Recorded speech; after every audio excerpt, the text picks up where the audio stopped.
Alegrem-se na soberania do Senhor. Você não pode dirigir o mundo, mas pode confiar que Deus fará isso. Cresci em uma família que gostava de acampar. Para meu pai, a ideia de férias divertidas envolvia montanhas, riachos, barracas e sacos de dormir. Que os outros aproveitem as grandes cidades ou desfrutem dos parques temáticos. A família Lucado deixava o Mickey de lado e seguia para as montanhas rochosas.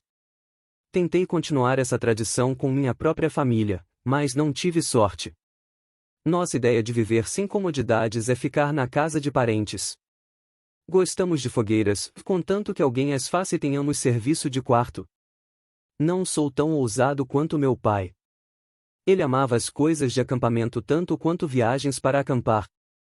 Um dia, quando eu estava com quase 9 anos, ele voltou de uma loja que vendia artigos do exército com uma barraca a qual passou a fazer parte da tradição da família Lucado.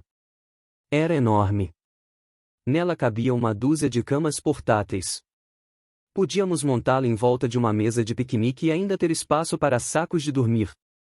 Uma barraca grande, naturalmente, requer estacas estáveis.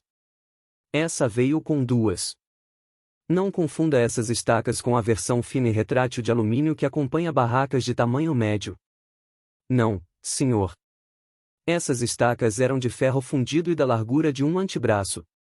O abrigo não era sofisticado, nada de zíper nas portas, nada de mosquiteiro e nada de se camuflar no mato. Mas era resistente. Os ventos podiam uivar, as chuvas do verão podiam cair, as pedras de granizo podiam ser grandes, o tempo podia até virar, mas não iríamos a lugar algum. Em uma ocasião, estávamos acampados no Estes Park, no Colorado, com 8 irmãos de meu pai. O céu, de repente, escureceu e ficou carregado. A chuva começou a bater no chão e o vento dobrava os pinheiros. Todo mundo saiu correndo para as barracas. Em questão de segundos, todos saíram das barracas e correram para a nossa. Afinal, era a única com 2 estacas de ferro fundido. Penso que você e eu poderíamos usar um conjunto dessas estacas. O mundo sabe como criar alguns ventos fortes. Quem entre nós não buscou proteção contra os elementos da vida? Quem dera nossas tempestades se limitassem ao vento e à chuva. Nossas tempestades consistem nos grandes DS da vida, dificuldades, divórcio, doença e desaparecimento, morte. Alguém sabe onde encontrar um abrigo adequado para esses vendavais? O apóstolo Paulo sabia. Se alguém tinha motivo para ser ansioso era ele. Deixe sua imaginação transportá-lo para 2000 anos atrás. Imagine um velho olhando pela janela de uma prisão romana. Paulo tem aproximadamente 60 anos, 30 anos como cristão, praticamente não há um porto no Mediterrâneo que ele não conheça. Vê como ele está curvado. Ele está pele e osso. Está assim por causa dos quilômetros percorridos e dos açoites sofridos. Levou 39 chibatadas em 5 ocasiões diferentes. Foi espancado com varas triplas. Cicatrizes em forma de teias de aranha espalham-se por sua pele como veias protuberantes. Ele já foi dado como morto. Foi preso, abandonado por amigos e colegas de trabalho, e enfrentou naufrágios, tempestades e fome. Ele provavelmente está quase cego, forçando a vista para poder ler Gálatas 4, verso 15. Além disso, espera o julgamento perante o imperador romano. Nero havia aprendido a bajular os cidadãos romanos matando cristãos dos quais Paulo é o mais conhecido. Como se a opressão do império não bastasse, Paulo também carrega o peso das igrejas recém-formadas. Os membros estão brigando. Falsos pregadores pregam por orgulho e inveja, Filipenses 1, verso 15 ao 17. É muita coisa para a vida fácil de um apóstolo. Seu futuro é tão sombrio quanto sua cela de prisão. Contudo, lendo as palavras do apóstolo, você pensaria que ele havia acabado de chegar a um hotel à beira da praia na Jamaica. Sua carta aos Filipenses não traz uma única palavra de medo ou queixa. Nenhuma. Ele nunca ameaça a Deus com o punho, em vez disso, rende-lhe graças e convida seus leitores a fazerem o mesmo. Alegrem-se sempre no Senhor. Novamente direi, alegrem-se. Filipenses 4, verso 4. A prescrição de Paulo para a ansiedade começa com um chamado à alegria. Paulo usou todas as ferramentas da caixa nesse versículo, esperando chamar nossa atenção. Primeiro, ele utilizou o modo imperativo de modo que seus leitores ouvissem dizer, contínua e habitualmente, alegrem-se. E, como se o modo verbal não fosse suficiente, ele removeu a data de expiração. Alegrem-se sempre no Senhor. E se, por acaso, o modo verbal e o advérbio sempre fossem inadequados, ele repetiu a ordenança, novamente direi, alegrem-se. Mas como uma pessoa pode obedecer a essa ordenança? Alegrar-se sempre? É possível a qualquer pessoa manter um espírito constante de alegria? Não. Esse não é o desafio de Paulo. Somos exortados a alegrar-nos no Senhor. Esse versículo é um chamado, não a um sentimento, mas a uma decisão e a uma confiança bem arraigada de que Deus existe, de que está no controle e de que é bom. A prescrição de Paulo para a ansiedade começa com um chamado à alegria. O apóstolo apegou-se firmemente a essa convicção. Ele havia erguido estacas de ferro fundido no centro de sua alma. Que Nero espumasse de raiva. Que os pregadores se autopromovessem. Que as tempestades viessem. A barraca de Paulo, feita de fé, jamais desabaria porque ele a havia equilibrado com um forte sistema de crenças. Até que ponto a sua barraca é forte? Abra a tenda de sua alma e você verá uma série de crenças que servem como estacas para equilibrar sua vida. Seu sistema de crenças é sua resposta para as questões fundamentais sobre a vida. Alguém está no controle do universo? A vida tem um propósito. Eu tenho valor? Só existe esta vida? Seu sistema de crenças não tem nada a ver com cor de pele, aparência, talentos ou idade. Seu sistema de crenças não está relacionado com o exterior da barraca, mas com o interior. É o conjunto de convicções, em estacas, todas invisíveis, das quais depende sua fé. Se seu sistema de crenças for forte, você permanecerá em pé. Se for fraco, a tempestade prevalecerá. A fé sempre precede o comportamento.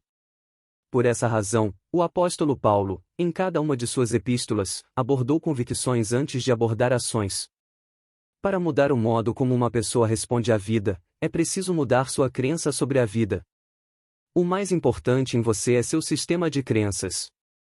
A fé sempre precede o comportamento. Paulo era a fortaleza de Gibraltar. Dê uma boa olhada nas estacas da barraca do apóstolo, e você verá uma com esta inscrição, a soberania de Deus.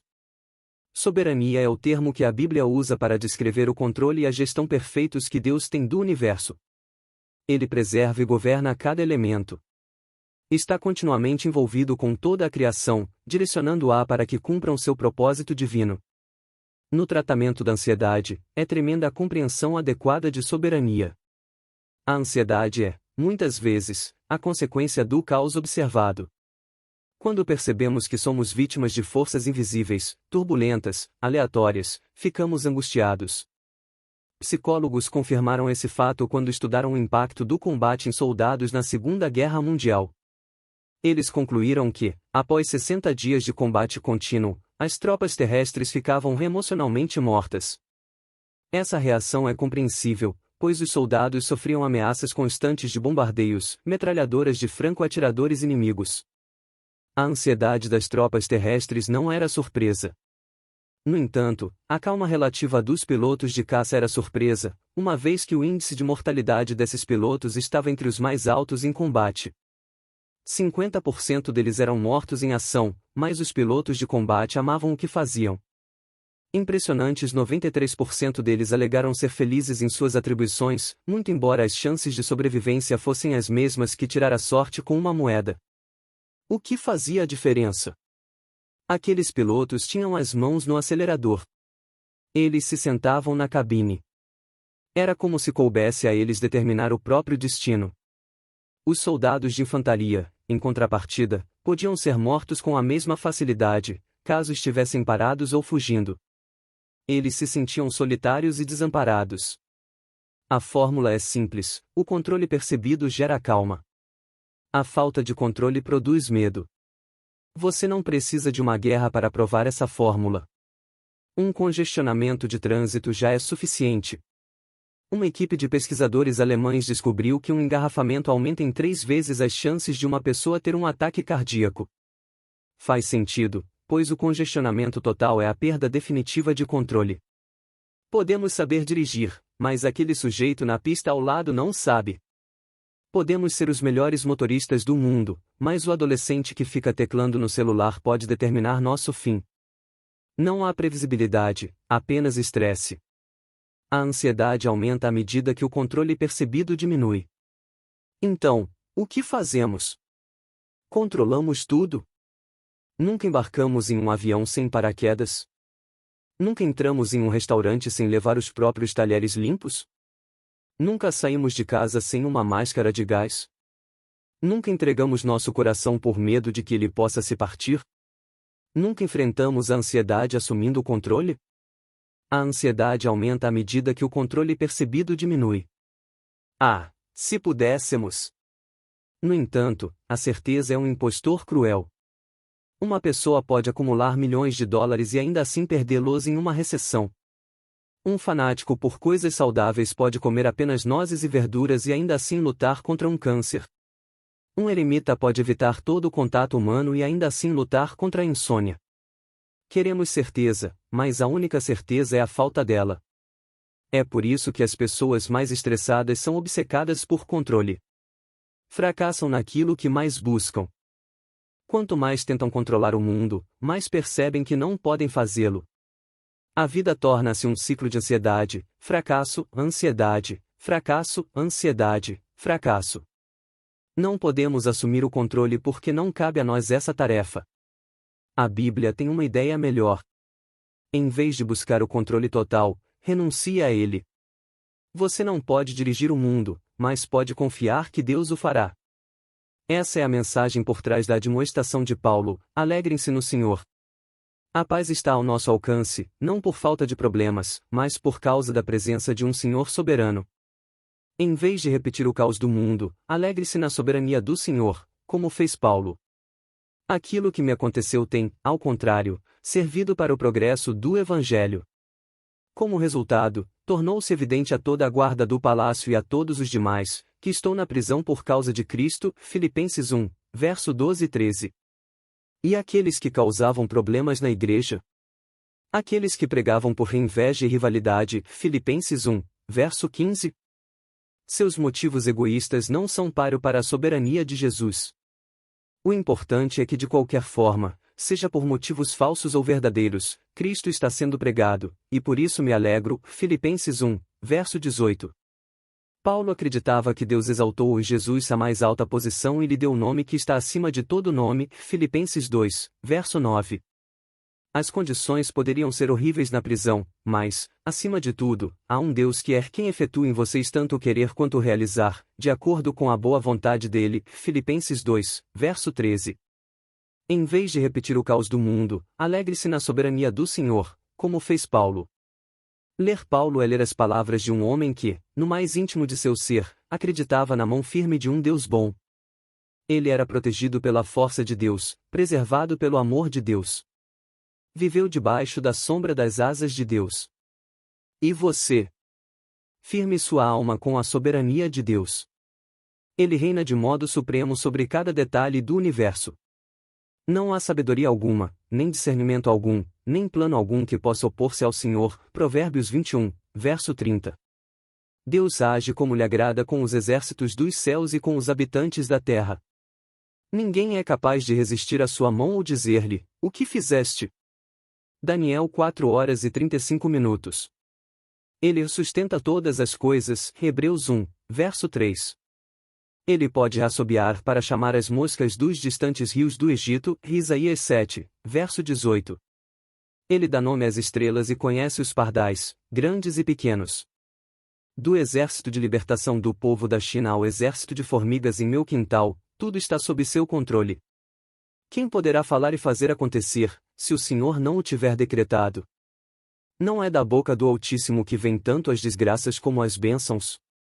Lamentações 3, verso 37 e 38. A resposta de Deus para tempos difíceis sempre foi a mesma: o céu tem um trono ocupado.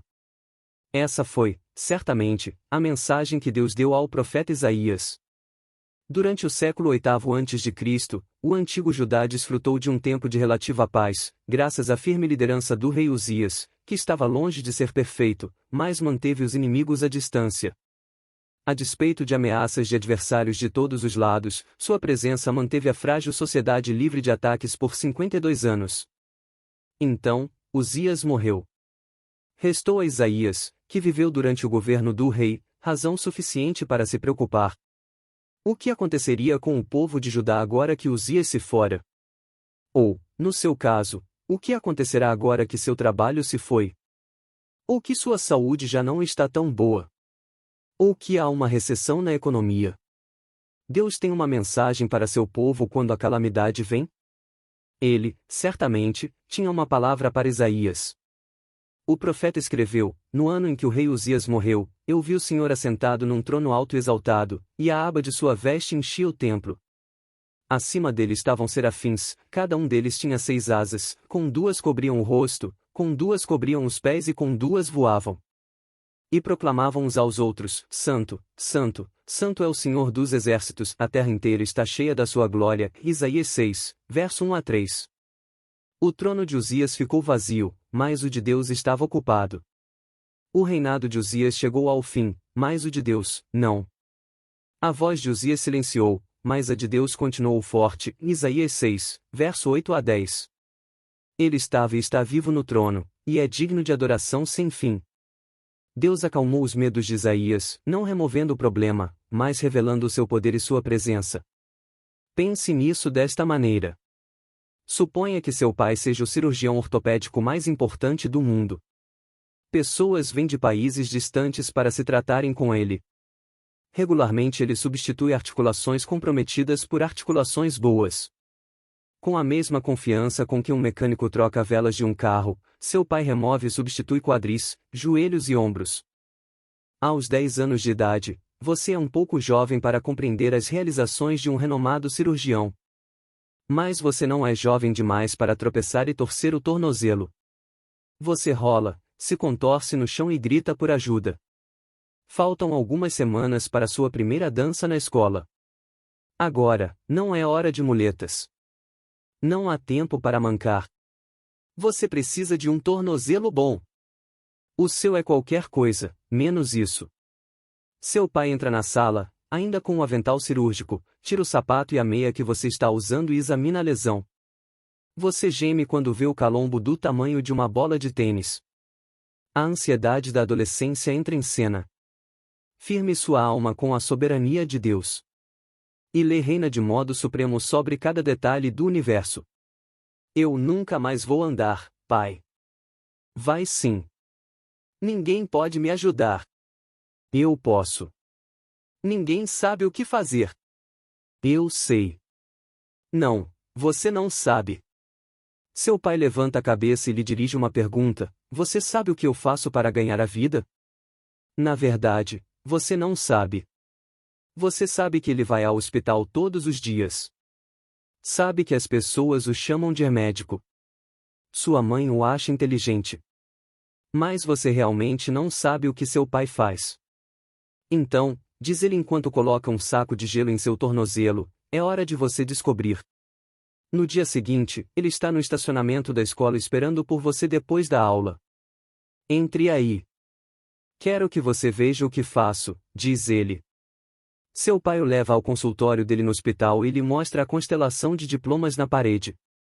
Ao lado deles, uma coleção de prêmios que incluem palavras como distinto e respeitável. Ele lhe entrega um manual de cirurgia ortopédica que leva o nome dele. Foi você que escreveu? Foi. O celular dele toca. Após o telefonema, ele anuncia: vamos para o centro cirúrgico. Você faz uma asepsia e o segue de muletas para a sala de cirurgia. Durante os minutos seguintes, você tem uma visão privilegiada de um procedimento em que ele reconstrói um tornozelo. Ele é o médico-chefe da sala de cirurgia. Ele nunca hesita nem pede conselhos. Simplesmente faz o que tem de fazer. Uma das enfermeiras sussurra: seu pai é o melhor. Enquanto vocês dois vão para casa naquela noite, você olha para seu pai. Você o vê por uma nova perspectiva. Se ele pode realizar cirurgias ortopédicas, é provável que possa cuidar de um tornozelo inchado. Então, você pergunta: você acha que eu vou me recuperar para a dança? E ele responde: sim, você vai. Dessa vez, você acredita nele. Sua ansiedade diminui à medida que você passa a conhecer mais seu pai. Eis o que penso: para Deus, nossos maiores medos são tornozelos torcidos. Eis outra coisa que penso: muitas pessoas vivem desnecessariamente ansiosas porque vão mancar por um tempo. Sua ansiedade diminui à medida que você passa a conhecer mais seu pai. Da próxima vez que tiver medo do futuro, alegre-se na soberania do Senhor. Alegre-se no que ele realizou. Alegre-se porque ele é capaz de fazer o que você não pode. Encha sua mente de pensamentos de Deus. Ele é o Criador, que é bendito para sempre. Romanos 1, verso 25. Ele é o mesmo, ontem, hoje e para sempre. Hebreus 13, verso 8. Os teus dias jamais terão fim. Salmos 102, verso 27. Ele é Rei, soberano, monarca absoluto e Senhor supremo de toda a história. Um simples movimento de sua sobrancelha e 1 milhão de anjos se vira e bate continência para ele. Todo o trono é um estrado para o dele. Toda a coroa é feita de papel machê perto da dele. Ele não consulta conselheiros, não precisa de congresso algum e nem se reporta a ninguém. Ele está no comando. A soberania dá ao santo o caminho interior para a paz. Outros veem os problemas do mundo e entrelaçam as mãos, preocupados. Nós vemos os problemas do mundo e dobramos os joelhos. Foi o caso de Jeremias. Tirou-me a paz, esqueci-me o que é prosperidade. Por isso digo: meu esplendor já se foi, bem como tudo o que eu esperava do Senhor. Lembro-me da minha aflição e do meu delírio, da minha amargura e do meu pesar. Lembro-me bem disso tudo, e a minha alma desfalece dentro de mim. Lamentações 3, 17, 20. Jeremias foi o profeta de Judá durante um dos períodos mais sombrios de rebelião. O povo chamava-o de profeta chorão, porque era assim que ele era. Ele chorou diante da condição do povo e da depravação da fé que esse povo demonstrava. Foi ansioso a ponto de escrever um livro chamado Lamentações. Mas, então, considerou a obra de Deus. Com determinação, elevou os pensamentos ao seu rei. Observe a intencionalidade em suas palavras: todavia, lembro-me também do que pode me dar esperança, graças ao grande amor do Senhor é que não somos consumidos, pois as suas misericórdias são inesgotáveis. Renovam-se cada manhã, grande é a sua fidelidade. Digo a mim mesmo: a minha porção é o Senhor, portanto, nele porei a minha esperança. O Senhor é bom para com aqueles cuja esperança está nele, para com aqueles que o buscam. É bom esperar tranquilo pela salvação do Senhor. Lamentações 3, verso 21 a 26. Outros veem os problemas do mundo e entrelaçam as mãos, preocupados. Nós vemos os problemas do mundo e dobramos os joelhos. Erga os olhos. Não se perca em seus problemas. Tenha a ousadia de acreditar que coisas boas acontecerão. Tenha a ousadia de acreditar que Deus estava falando com você quando disse: Deus age em todas as coisas para o bem daqueles que o amam. Romanos 8, verso 28. A mente não pode estar cheia de Deus e de medo ao mesmo tempo. Tu, Senhor, guardarás em perfeita paz aquele cujo propósito está firme, por quem te confia. Isaías 26, verso 3. Você está angustiado, inquieto, não consegue dormir? Então, alegre-se na soberania do Senhor. Eu o desafio, o ouso desafiá-lo a expor suas preocupações em uma hora de adoração. Suas preocupações derreterão como gelo na calçada em um dia de verão. A ansiedade passa à medida que a confiança aumenta. Em outra passagem bíblica, Jeremias faz uma conexão direta entre fé e paz. A mente não pode estar cheia de Deus e de medo ao mesmo tempo. Bendito é o homem cuja confiança está no Senhor, cuja confiança nele está. Ele será como uma árvore plantada junto às águas e que estende as suas raízes para o ribeiro. Ela não temerá quando chegar o calor, porque as suas folhas estão sempre verdes, não ficará ansiosa no ano da seca nem deixará de dar fruto. Jeremias 17, verso 7 e 8, grifo nosso. Muitos anos atrás, passei uma semana visitando o interior do Brasil com um piloto que era missionário há bastante tempo. Ele sobrevoava um circuito de cidades remotas em um avião bimotor que ameaçava desmontar a menor rajada de vento. Wilbur Orville asterisco tinha um avião mais resistente. Eu não conseguia me sentir à vontade. Ficava imaginando que o avião cairia em alguma floresta brasileira e eu seria devorado por piranhas ou engolido por uma sucuri. Não parava de me mexer, de olhar para baixo e de me segurar no assento. Como se isso ajudasse. Por fim, o piloto se cansou da minha agitação, olhou para mim e falou mais alto que o ruído do avião: nós não vamos passar por nada que escape ao meu controle. Você também pode confiar porque eu sei pilotar o avião. Deus está dizendo o mesmo para você? Examine as estacas que sustentam sua fé. Cuide para que em uma delas estejam escritas as palavras: meu Deus é soberano. Nota asterisco Wilbur e Orville, conhecidos como irmãos Wright, são considerados, nos Estados Unidos, os pioneiros da aviação.